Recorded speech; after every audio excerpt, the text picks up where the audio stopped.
to begin to introduce personalist philosophers at a conference on beauty, you really couldn't have done better than to start with Gabriel Marcel, because beauty saved his life, saved him from despair, as we'll see. He was born in 1889, same year as Dietrich von Hildebrand, in Paris. Was a philosopher, playwright, musician, drama critic. Was known as a Christian existentialist or philosopher of existence, though he very much contrasted himself to the existentialism of the atheistic absurdists like Sartre and Camus. He was a very original thinker whose writings stay very close to his experience. And so philosophy and autobiographical description intertwine in his questions and thought processes. And that means as you're reading him, sometimes it may be a little opaque because you're going through all the gyrations he went through to get to his point. You see? And so sometimes you're not quite sure where he's coming from or whether this is an objection or a point that he's making. But eventually there's these tremendous areas of insight and brilliance, and then you can put the rest in its proper place. He's rather afraid of systematizing, and so he doesn't try to go back and make everything much more smooth and clear, because he's afraid you might get a little bit too far away from the given, from experience. So he always wants to go from experience to thought and back to experience rather than from experience to thought to system and further abstraction. At one point he has a quote where he says his whole life has been a fight against the spirit of abstraction.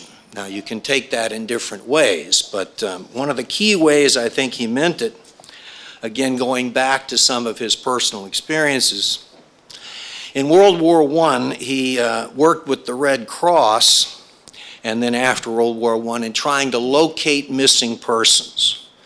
And he was stunned and even very pained at the difference between what went on in the offices among the bureaucrats going through the cards in the file about missing persons. And then it was his job sometimes to go and tell the family that the missing person was dead. And so that just hit him with all the personal anguish of what a single missing person, a single dead person meant compared to everything going on in the bureau, you see.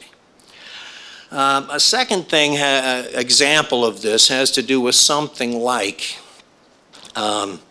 what he prophetically foresaw. I mean, we might look back on the 1930s as the good old days, but the really prophetic thinkers in a given day, they see the tendencies already starting then that they see as so dangerous. And so he speaks at one point in his essay in his work Homo Viator, Man on the Way, of the mystery of the family.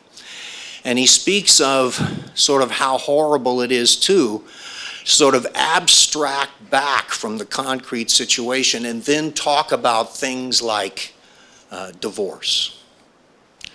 And that rather you have to sort of be in the midst of it and experience how terrible such a thing is. But he points out, since it's becoming more common in society, even in his day, it's hard as a teacher to talk about it, knowing that you have students and listeners in front of you who've been through it. And if you haven't been through it and they have, they might say, how can you say a word about it?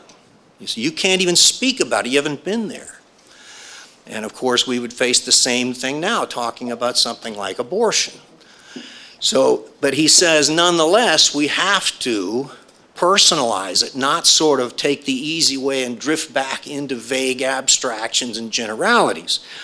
So he says, when I recall my experience as a member of the university and that of some of my friends, I see that it had become increasingly difficult to deal with problems concerning the family before a class of young students. I remember very well the embarrassment I felt on a particular occasion when it fell to me to speak of divorce, not simply as a recognized fact, see, like a generality or a neutral thing, but as a practice which, taken all around, is disastrous and blameworthy. I knew quite well that I had in front of me the sons of divorced parents, and that there was a risk of their bringing all the weight of my judgments against their parents, unless they revolted, as indeed they had a right to do, against strictures involving their most private feelings, feelings which indeed had to be respected.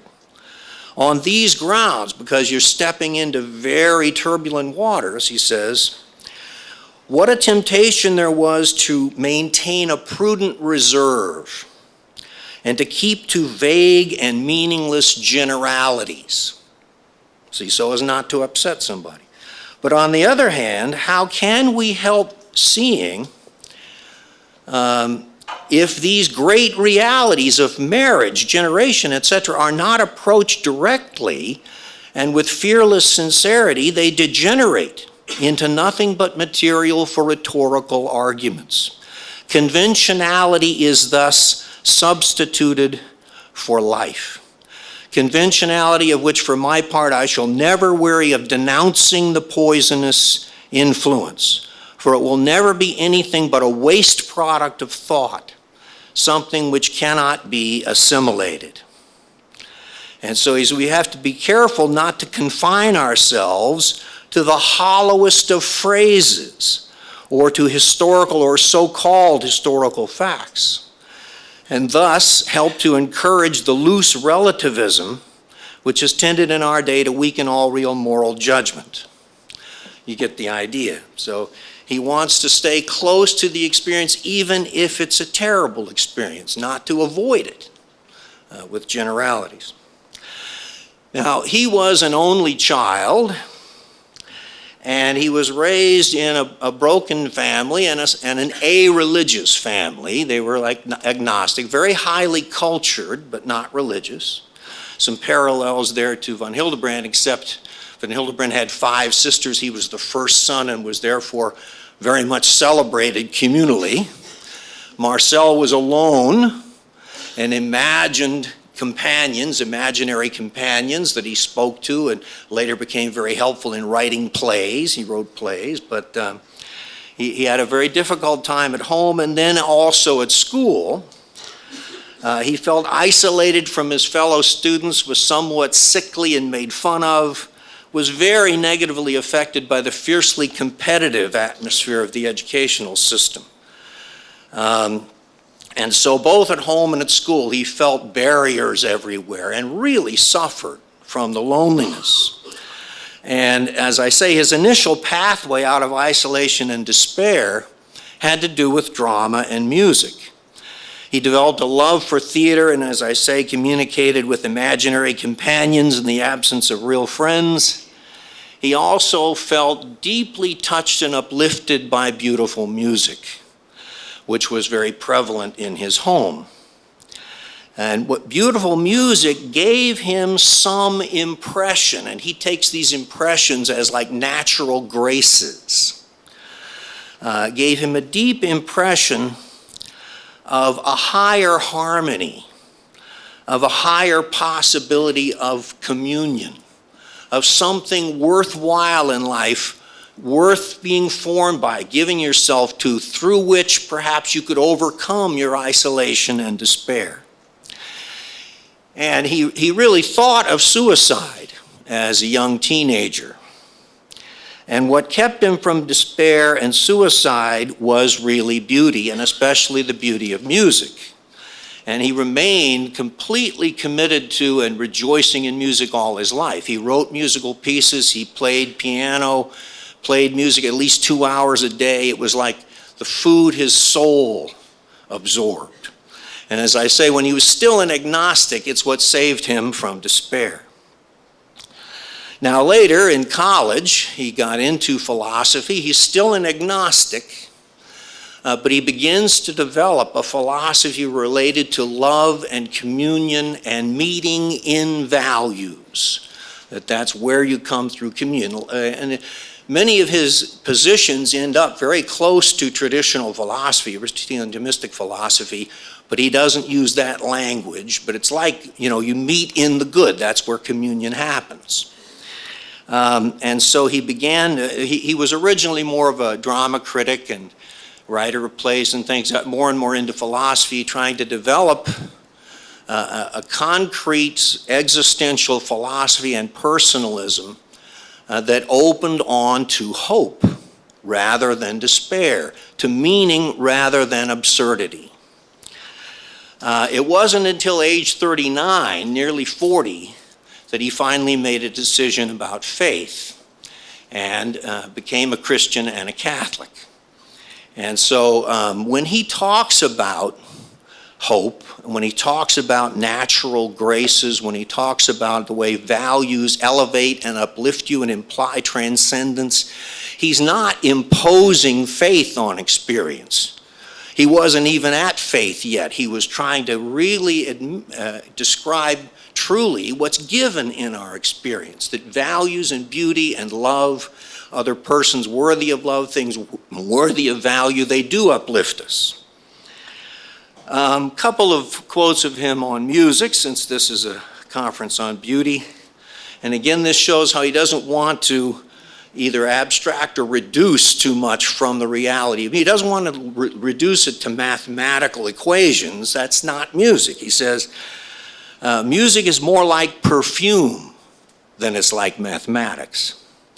And he says again, there's much more life in music than in mathematics or logic ever dreamed of. Now, his major philosophical themes, both in his plays and in his philosophical treatises, focus on the world of the person, finding meaning in human life, and the call and challenge of communion with others through values, and ultimately communion with God. A major concept in his thought is what he calls disponibilité, usually translated as availability, although that doesn't convey all the power of it. Being available to him means being able to make yourself a gift, having enough order in your life and control of yourself that you're not swamped by egotism, but able to make yourself a gift. Many parallels to the Aristotelian Thomistic tradition on the four cardinal virtues. But again, he gives it his own description, very close to experience. He contrasts this availability, being able to give yourself, with what he calls egolatry. And he says in Homo Viator, this surely means that I must puncture the illusion, infinitely persistent, it is true, that I am possessed of unquestionable privileges which make me the center of the universe, while other people are either mere obstructions to be removed or circumvented, or else those echoing amplifiers whose purpose is to foster my self-complacency. And he calls this egolatry. Now he contrasts it with availability. This is in the first treatise in Homo Viator, the ego and its relation to others. He says, availability, of course, does not mean emptiness, as in the case of an available dwelling, like an available place to rent. But it means much rather an aptitude to give oneself to anything which offers. And by that word, he doesn't mean arbitrarily. He means which deserves that you give yourself to it, and to bind yourself by the gift. And this is like the challenge of life. And this requires a certain fullness within, a certain self-control that gives me the strength, the ability to make myself a gift to others. He says, I can't be available to another and make myself a gift to another if I'm clogged up with myself. And so if I'm dominated by pride, concupiscence, habit, human respect, I must have a vision of what I'm really for, what I'm ordained to, and I get that vision in light of values, in light of other persons worthy of love. The Thomist might call that discovering your final end, but he doesn't use that terminology. Marcel also, another major distinction he likes to make is between being and having. One can only have things, have possessions. You can never have a person in that way. Ownership of a person would be slavery, the most fundamental insult to human dignity. But we treat one another as things whenever we try to manipulate instead of trying to love. And with persons, he says, one can only be with them in true personal presence and encounter, in mutual respect and love. That's the doorway to communion. And he's forever trying to describe true communion compared to what goes on in an anthill. See, true communion is not just the individual functionary in the whole. It's not just the part of the whole. It has to do with personal decision. Now, evidently, however, of course, my openness in this way or ability to act in this way is only a one-way street. True communion can never be one way. You can never force another to be open to you. And so it must be reciprocal. It must be a free gift on each side. Many parallels here to both von Hildebrand about love and to Wojtyła, etc. Marcel also loves to distinguish between a problem and a mystery. A problem is an objective challenge with potentially a final answer, as you might find in mathematics, physics, logic, medicine. Finding a cure for cancer, we don't have one yet. That doesn't mean we can't, you see. It's an objective problem you can attack, you see. But he says a mystery is not merely objective in the sense of being something out there that I'm going to apply myself to, but involves the person himself, the thinker himself, addressing this mystery that he's a part of. And so he has to live out and live through the mystery. And it doesn't have a final universal solution. You can never sort of write the last book about it because it's the richness of mysteries in human life, even on the natural level. And he means things like even human love and friendship. See, they're a deep mystery that you participate in. You don't solve them. You participate in them, and you can go ever deeper without arriving at a place where you can put your feet up and say, well, I've solved that, you see. So a problem is to be solved, a mystery is to be lived. In a related theme, Marcel is very critical of technological utilitarian mass society. With its tendencies toward reducing the individual to his functions and uses, and treating the individual then as a thing to be manipulated rather than respected. And of course, when it gets to an extreme, as it did with the Nazis and the Jews, as it does now in Western democracies, when it comes to the unborn, the old, the infirm, there's a tendency not just to manipulate, but to dispose of. Now, as opposed to philosophies focusing on angst, anxiety, despair, absurdity, Heidegger, Sartre, Camus, Marcel emphasizes a philosophy of gratitude and hope and communion. And again, even before he discovers the faith, he says one of the first things we have to recognize is the gift of our being. That when we come into the world, kicking and screaming as little babies, somebody has to take care of us. From the very beginning, we are indebted to those who have taken care of us and loved us, even with whatever faults they might have. you see. And so he says our fundamental response to reality should not be anxiety, but gratitude, out of which grows hope and further possibilities of communion. And he tries to uncover those dimensions of human experience which ground and point toward that kind of a fulfillment in the human situation. And so while faith, religious faith, may complete and fulfill what reason points to, he says faith is not an irrational leap. Rather, there are grounds for hope in the human experience of love, in the human experience of objective values and goods and beauties in concrete reality. There's a clue there to meaning and value which we don't create, but which we discover. And all of this, he thinks, also points beyond this world, ultimately, even on the experiential level. It points to a fulfillment beyond reason.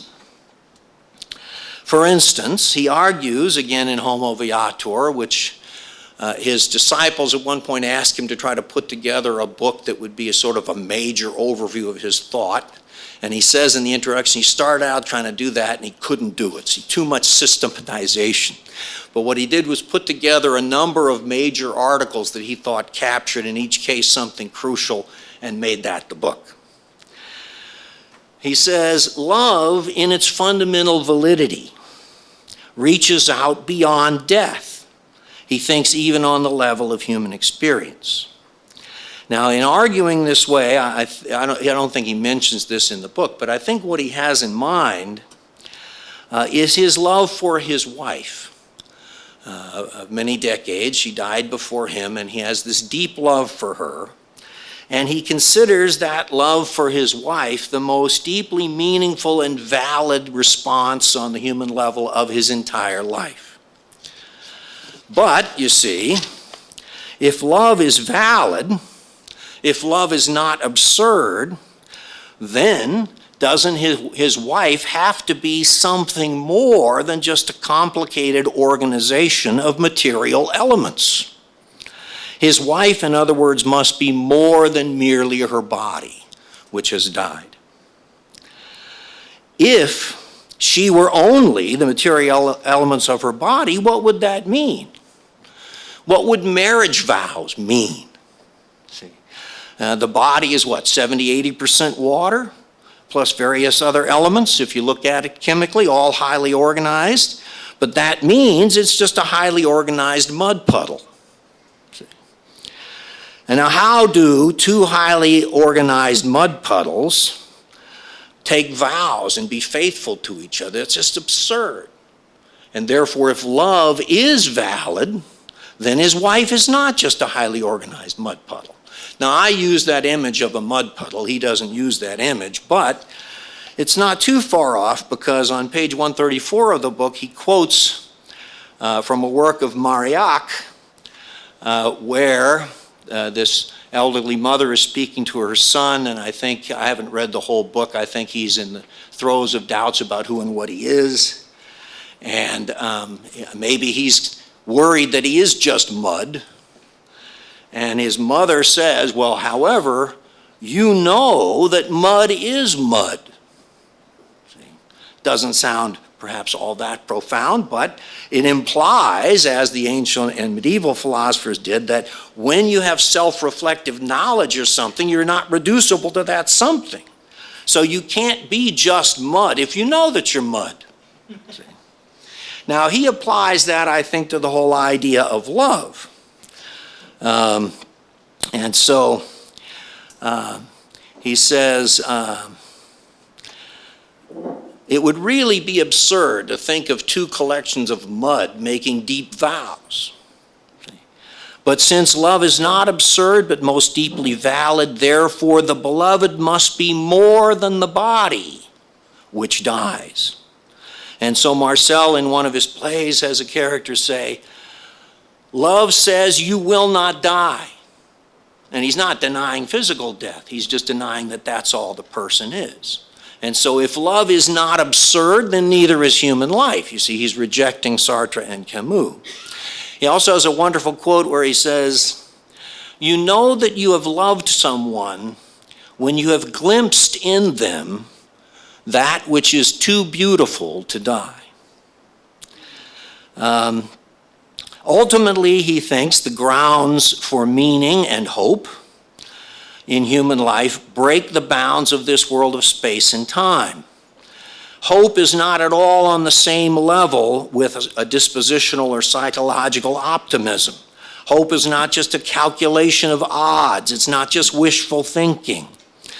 He thinks hope in human life is grounded in the genuineness or truth of real values, concrete intrinsic goods, and especially human persons, beings worthy of lifelong faithful commitment and love. And the validity of persons being loved and values being revered points toward a transcendent ground beyond themselves, beyond time, in eternity. In God, ultimately, he gets to, in God's power and goodness. Now, a couple of quotes on that score,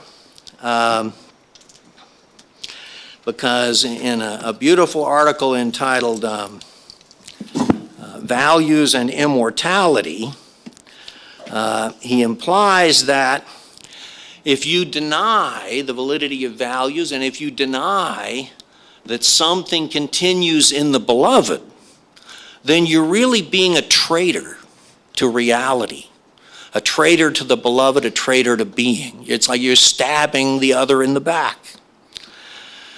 So let me quote a paragraph here. The fundamental connection seems to me to be as follows. Whatever the Stoics or idealists say, if death is the ultimate reality, value is annihilated in mere scandal.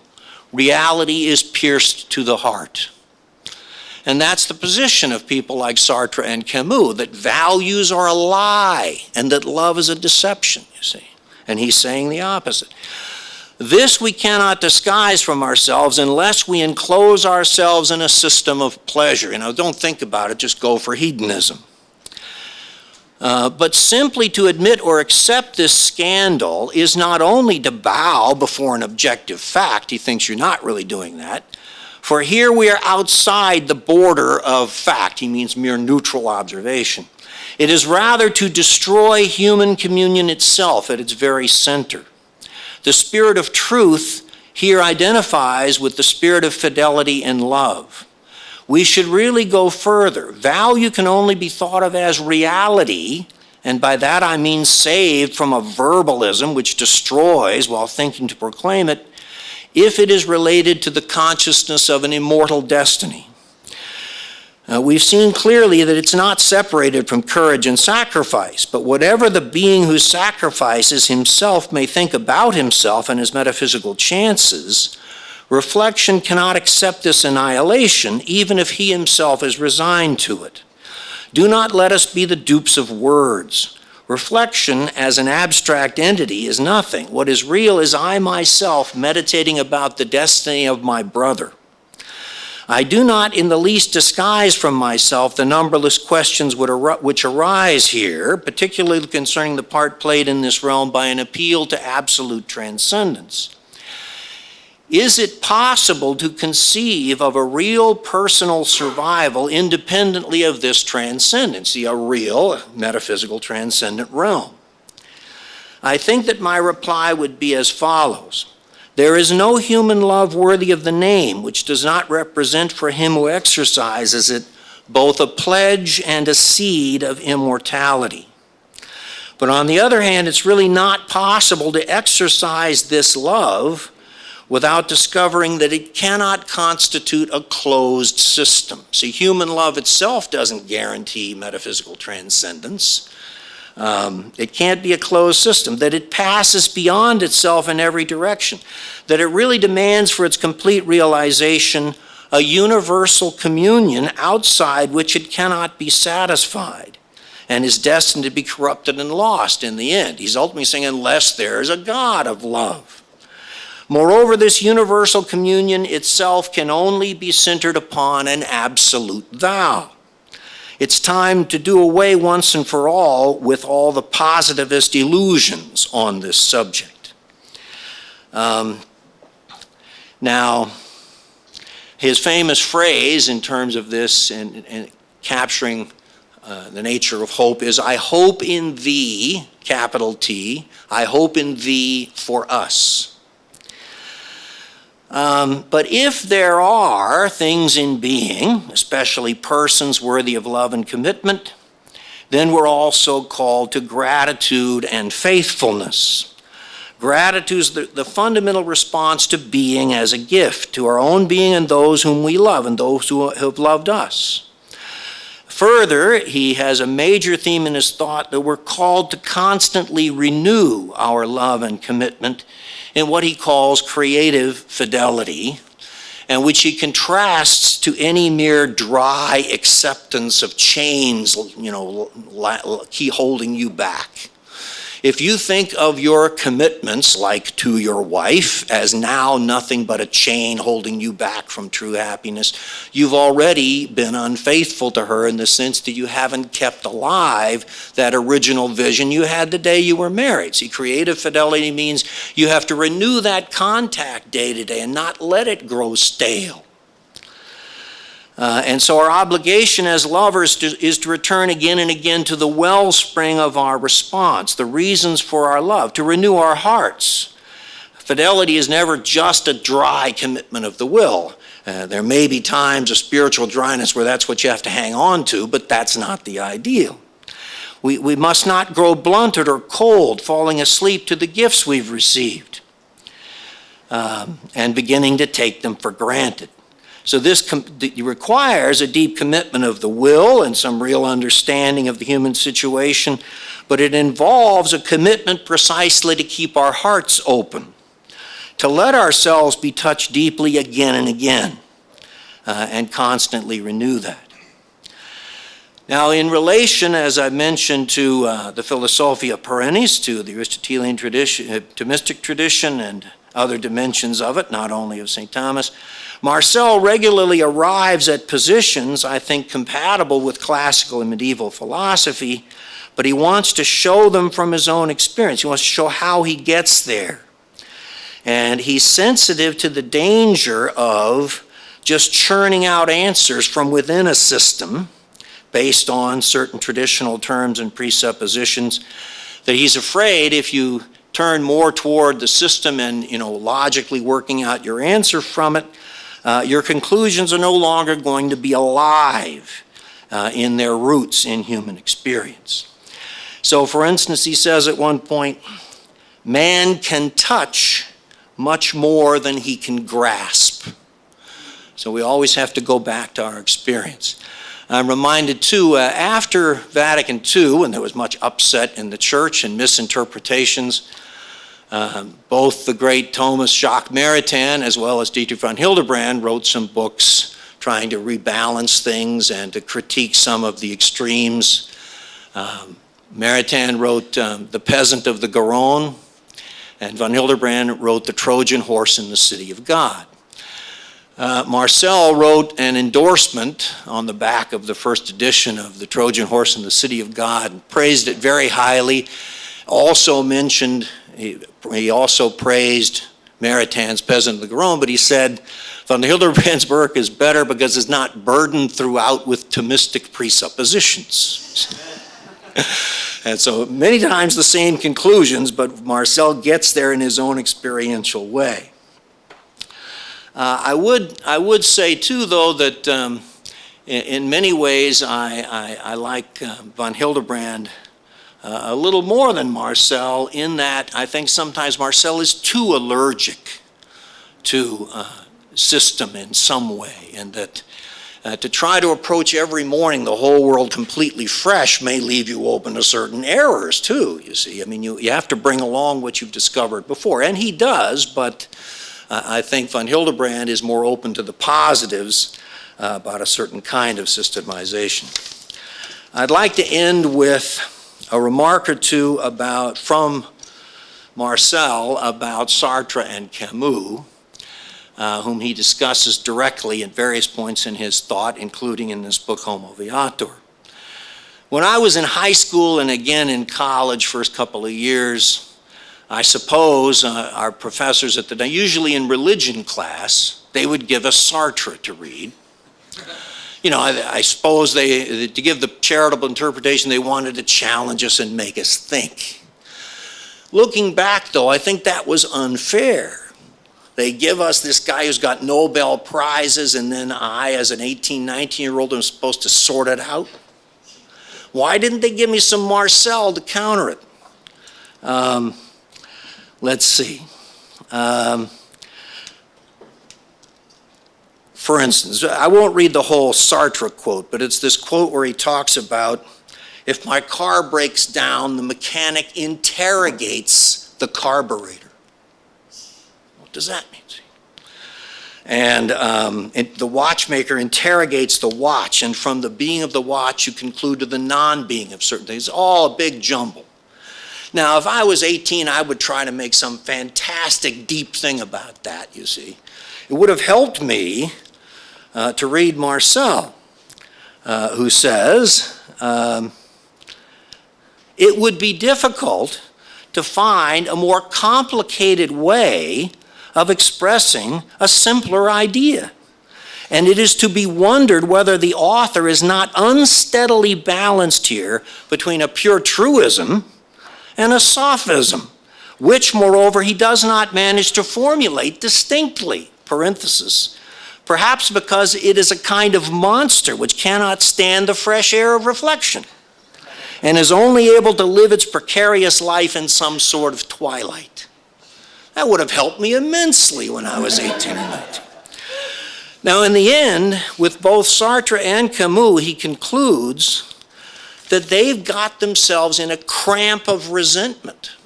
He doesn't think they're really philosophers in a way. They don't justify what they say. They try to get you into the same cramp. And so he ends his section on Sartre with this. From this point of view, one of the merits of the work of Mr. Sartre, and not least, consists without any doubt in showing clearly that a form of metaphysics which denies or refuses grace, and he doesn't just mean supernatural grace, but all the natural clues in our experience, denies or refuses grace, inevitably ends up setting up in front of us the image of an atrophied and contradictory world where the better part of ourselves is finally unable to recognize itself. It is, in fact, not enough to say that the world of Mr. Sartre does not seem to allow for any supernatural grafting, because the for itself has established itself there in a consciousness of its incompleteness, which it even proudly claims as its privilege. The for itself is human consciousness. Perhaps it should be added that the act by which the philosopher, be his name Nietzsche, Jaspers, or Sartre, shuts himself within the narrow circle of eminence, denying any other world or afterlife, appears in the last analysis much less as the expression of reason made wise by experience and ever ready to learn from it. That's not it. He says, rather, as the Luciferian refusal with which a rebellious individuality, intoxicated with itself, spurns the signs and calls to which love alone can make it sensitive. So, I'll let you have that.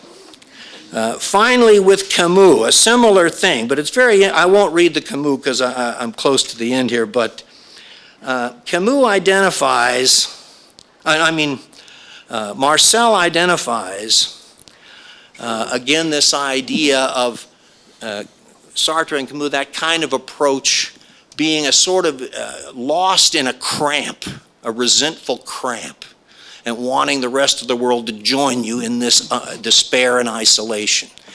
And he refuses to acknowledge it as a real philosophical position. He says it's a disease, it's a contagion. And then he asks, how do people catch this contagion? And he gives 3 examples. He says, first,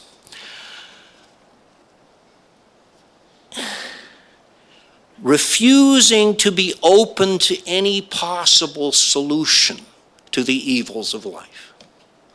Like you can get into a position where you want to just hold on to the evil that you've experienced, and the idea that there might be any kind of an answer to it, you decide betrays the evil.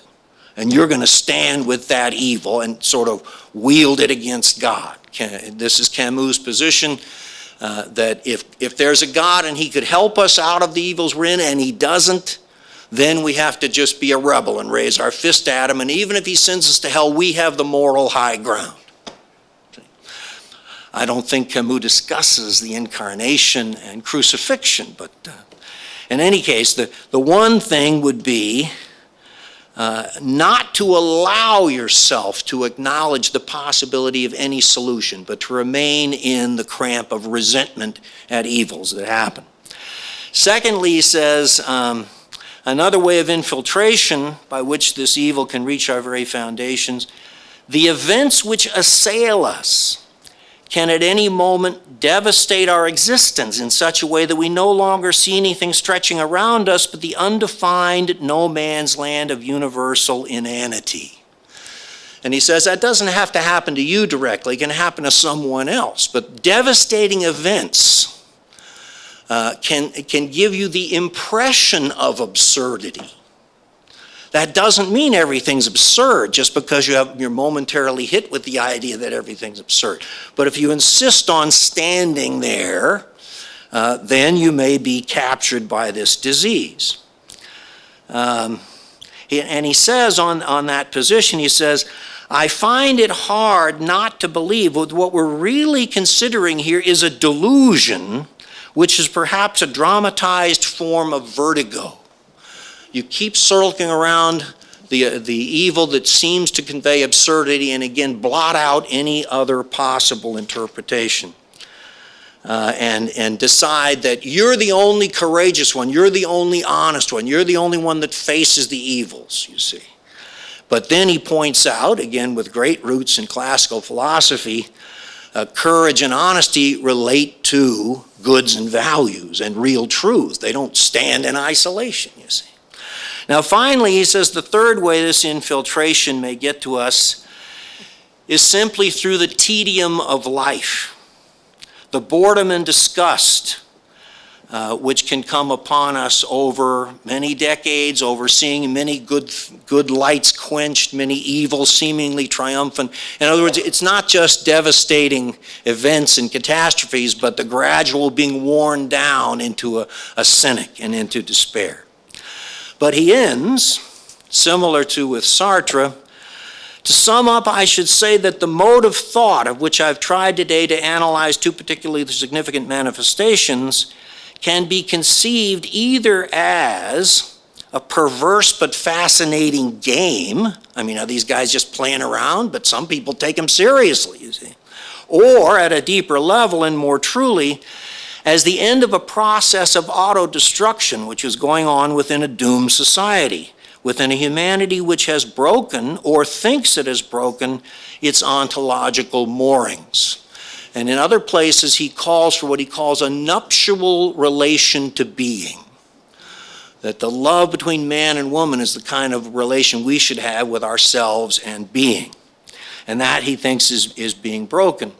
However this may be, it is nothing but a pure and simple imposture to claim to hold up some unheard of metaphysical promotion as a triumph of pure lucidity, the really blinding gesture by which all that humanity has ever acquired is swept away, and we're thrust headlong into the dungeon, itself a sham of the narcissism of nothingness, where we're left with no other resource but to wonder tirelessly at our courage, our pride, and our stubbornness in denying both God and the being full of weakness and hope, which in spite of everything and forever we are.